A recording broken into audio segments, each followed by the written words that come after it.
I really cherish our relation with the United States. But it should not influence our relation with China.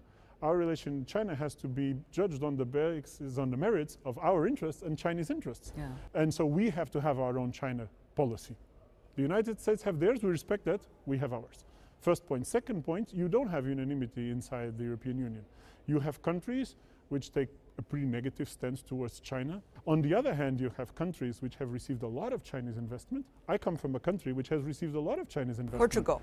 Portugal is a very good example. When Portugal was bankrupt and in a very difficult situation, we did not sell our companies and many of our assets to Chinese companies out of the interest, political interest.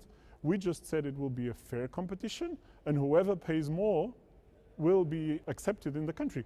And China, at that moment, invested more in Portugal than the United States, than Germany, than other countries. And so our our utility company is the largest shareholder is Chinese. Our state-owned electrical grid is invested by state grid of China. And to be honest, it's a good case because when you look back, we don't really see political influence from China. We don't really see China meddling in internal affairs of Portugal.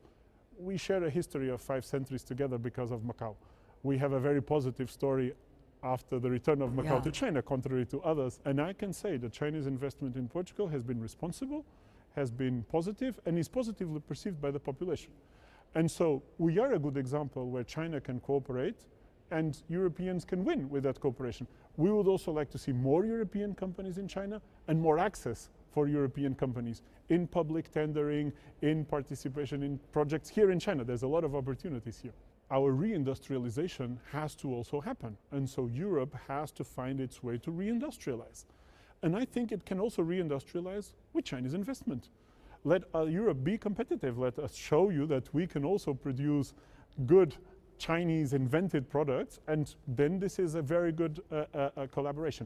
You now have a concern that we need to be serious about the environment, we need to be serious about preserving the earth, our shared planet, but we also have to reindustrialize Europe. Yes, we need to do it with solar energy, we need to do it with renewables, we need to do it in a different way.